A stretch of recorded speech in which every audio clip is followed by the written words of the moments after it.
Star Wars. I want to talk about the creatures of Star Wars. Well, rather the species, the sentient species of the galaxy. Um, there are the Twi'leks, the humans, the Hutts. Um, it's funny. It's kind of it. It's Twi'leks, the humans, the Hutt. I mean, they really just populate the galaxy to a really large extent. No, there are plenty of other species. Like I think the Durans, the Dugs. I don't know. They got really red eyes, and then they have really green skin. They look like they're bald. Kind of closest thing to what we used to think of as extraterrestrials. With the you know. Aside from that, um, I mean, you got your Wookiees. You got your different species. Um, One thing always confused me about, well, not confused me, but I never saw in Star Wars before a certain episode in the Clone Wars was uh, half halflings. I didn't think that they could exist. I didn't know that you could have a Twi'lek and a human. I think they could be together to some extent, but I didn't know they were biologically compatible. That they could, they could reproduce children. And you see in episode of Star Wars Clone Wars that there's a half Twi'lek, half human-ish creature. Well, no, the Ash half kid, and there's two of them. And what they look like is, like Twi'leks, but their discoloration is evident. Like they look blotches of white mixed with blotches of other colors. It's hard to say what they'll completely look like when they grow up. And also, they don't quite have the prominent forehead of, the Twi'leks that we know. I'll tell you, the male Twi'leks, I hate their foreheads. I do, because they got these, these, these rock foreheads, it's just, and the women Twi'leks, it's kind of smooth, but it goes back like that. And, but it's not as prominent, it's a little more rounded out. I'll tell you, the Twi'lek women, beautiful species in the galaxy of Star Wars. It has to be the case. Um, One thing I always thought about the Twi'leks, well, I mean that they're really beautiful. The women, anyways. The men, I don't know. I'd have to talk to somebody and see what they say.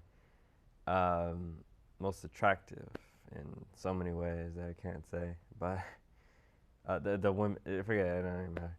So I always thought of the Twi'leks in association with being slaves or dancers or just kind of, you know, part of the sketch environment. I don't know, Star Wars, where they're either a criminal, they're a dancer, they're a slave, they're kind of in the backwater of Star Wars, but I don't think of them as the upfront of society. Like, and you'd be like, or being racist. I mean, yeah, it's Star Wars. It's a different, fine. If that's what it takes um, to be called that. But you got to think of it from my perspective. It never. I've seen a lot of Star Wars. I've played a lot of Star Wars, and they're always in that environment. And more than anything, Star Wars reintroduces you to them as dancers, as slaves, as kind of what I said. And you don't see them at the upfront of society ever. Not that I've ever known them to be like not in charge of a corporation or of a real system of credibleness that exists. The only Twi'lek I've ever seen is the center of Rylov, Center Tuan Freelek or something. He, honestly, I wonder how he gets around. I wonder how a lot of species in Star Wars get around. It honestly seems like the Republic is kind of picking them up, getting them to hitch a ride, and kind of giving them like to an extent the technology that they're used to, but only to the extent that they want them to be. Um, yeah, it seems like that. Like the Wookiees are part of the Republic, I guess. Um, but it's kind of strange that they don't have space travel technology. You see an episode of the Clone Wars where they get a ride from a mercenary group of bounty hunters, and just catch a ride through a gunship. But they don't. I mean, you've seen the Wookiees; they have plenty of technology. I think that the universe just isn't willing to kind of trade with them, so or interact with them to the extent that we'd like to think that they would. Um, we only really ever see the Wookiees in any other time period in Knights of the Old Republic.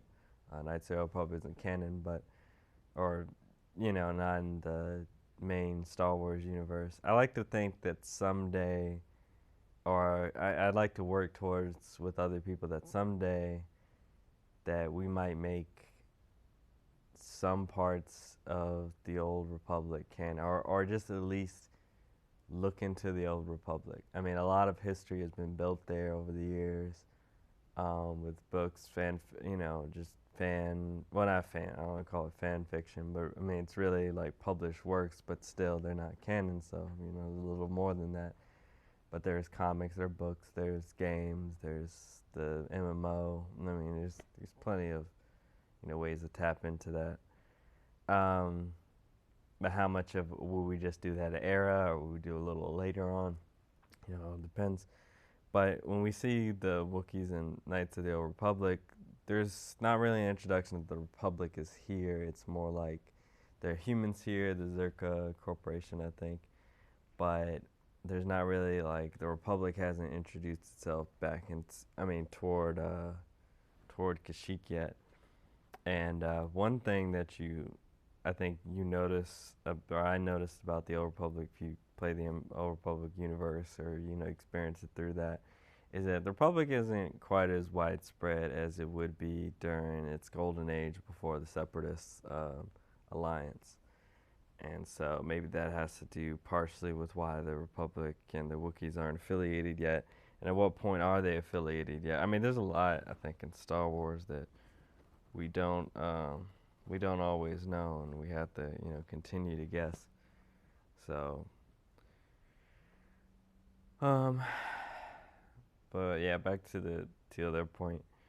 Um, there's a Han Solo comic, and in it, there's some Twi'lek space racers. I mean, they race in space. They with the spaceships.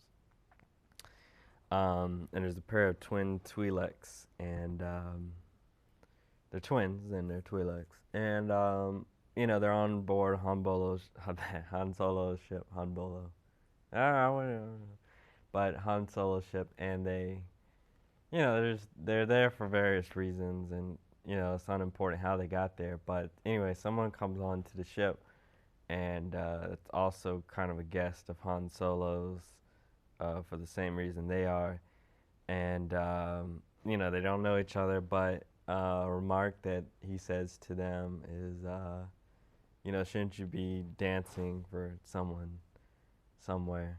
And Han Solo, it kind of surprised me. He was like, do not talk to them like that, and that really surprised me because he kind of got what he meant by saying that, and I got what he meant by saying that, and I thought to myself, wow, I mean, it's fine. I think if you know what you're doing, if you're well, it's not fine. It's understandable if you choose to say, okay, I'm gonna jokingly, you know, assume that this person or even some partial part of you thinks that this person, this race or this species is known for that or this, but um, I never thought about it. I never thought about the fact that I do kind of associate them with dancing with slavery, and the true like people are. I mean, I think that's a plight that they suffered throughout the Star Wars galaxy, and I don't I don't know that I'm right to have thought that, because although I've never seen any, I know that they can speak basic. I know they can. I've seen them use technology. I've seen them, be parts of Star Wars society uh, that I know are capable of as the humans or the Hutts. As far as what they're capable of in the galaxy. Um, so yeah, I was wrong to think that. And Star Han Solo, just that one comment just brought it to my eyes. Like it's just he knows that there's that assumption about other Twi'leks in the galaxy, and that if you say that something like that to them, it kind of says that you're less than I am, or you belong to a part of society that I'm above, or things like that. And I'm not sure. I think it's okay to for people to have those opinions. Well, not well. Yeah, it's. I mean, it's understandable at least about other peoples and things like that. But if you're aware that that's not the case, if you can be more aware that that isn't the case for some people, then you should go ahead and try to reevaluate what you think of them. And that's what I've done with the Twi'leks, trying to see them more positive light. But one thing that kind of made me go from that statement, like, or that thought, that whole idea, to another, or that this made me think of a whole nother thing, is that I want something called like Star Wars culture. I want a like TV miniseries. I want a Star Wars 4-part special. I want an hour-long thing. I just want exploration on the people of the Star Wars galaxy, not the Force, not the Jedi and the Sith, not the the galactic politics, not the criminal underworld and the bounty hunters. And those, by the way, the three things I think are the main whole. Those are the main whole of Star Wars, and they really make up every branching story that we've ever seen so far.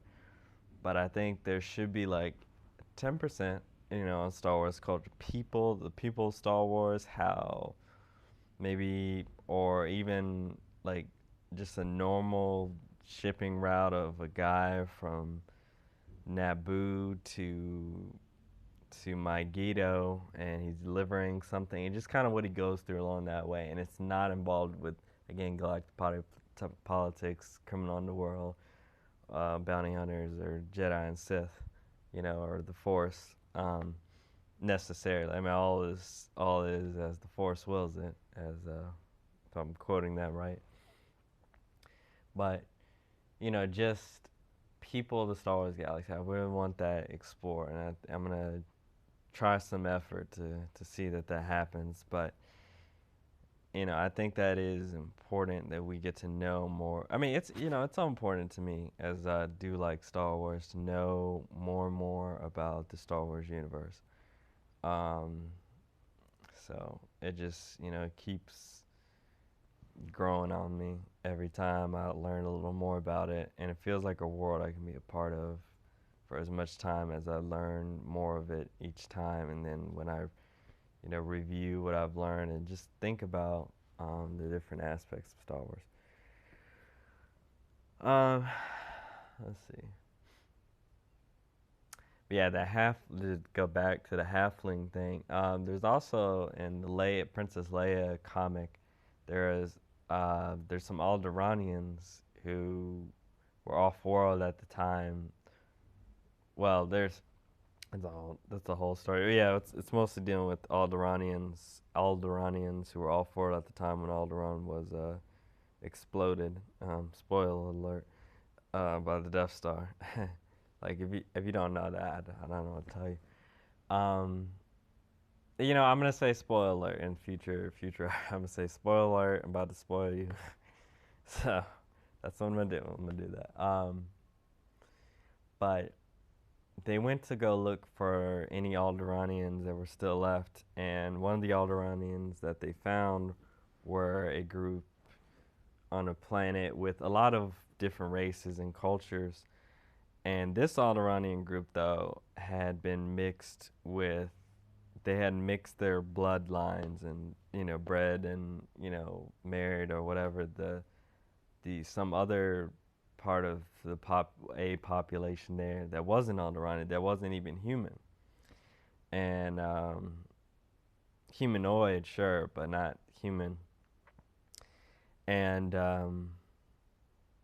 it was and it was crazy. I didn't think that those kind of things were possible in Star Wars, but show me. What you have to ask yourself is possible. Can a Hutt mate with a human? Can a crazy looking frog legged creature, if you know what I'm talking about, mate with a Twi'lek? I mean, that those questions. But apparently, to some extent, this is possible. I didn't think it was possible before. What I also didn't think was possible is that you're about to be spoiled. Spoiler alert. That in the Clone Wars series, when I was talking about the Twi'lek and the human, I really meant it was a clone. It was a deserter clone. He was a deserter of the Republic clone army, and I was confused. I was like, man, he can reproduce. I mean, why would they be built? And it's like, why shouldn't they be built? Why should they be built to reproduce? Why should they have those? I mean, they're humans-ish. I mean, they're based on Mandalorians, which are human. But like all the humans in Star Wars universe, those from Coruscant are maybe a little different than those from Alderaan. Those from Alderaan are a little bit different than Boo. That's ethnicity, but I just thought it was weird because you're built to be a soldier, literally nothing else, or literally an engineer. Literally, you were built to be whatever they claim you to be, and they give you the ability to reproduce. I mean, I don't even say give you; they leave you with the ability to reproduce.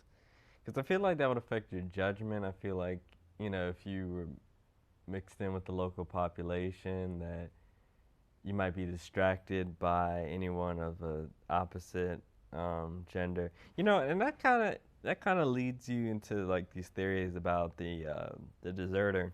His name was Hunter, I think, maybe Jack, something like that, some kind of deserter name. He might have, maybe he was like a slightly defective clone, or just alternately different. I'm trying to be as politically correct within my science fiction and everything, but like maybe he could reproduce, and he kind of like because of that he led him toward the actions that would lead him toward a wife and reproduce with children, and I don't know, something like that. But yeah, that was crazy. I was like, oh, okay. But the idea stands though now, other because we don't know that was the case. That maybe clones can reproduce, or clones can reproduce, as far as we know. Until there's evidence that clones can't. I don't know, or clones don't. So yeah. Star Wars Rebels. You see later. Spoiler. You see Star Wars Rebels. You see clones. Star Wars Republic clones, and but they don't take on wives in the series, and I mean you don't see anything like that, and so it's hard to say. It's hard to say. I mean, you don't necessarily need to do a lot of things, but one last thing I'll say is that I think you can't think of, and I'll explore this on a later time. You can't think of relationships the same way you think of as our world. It's almost like a Japanese type of thing where in Star Wars you have a relationship with anybody. It's very, very serious. It's like you found the one. Like they don't have boyfriends, they don't have girl. I mean they can, but normally 10 times out of 10 you found the person you want to be with forever. Like people just don't, on average in the Star Wars universe, date.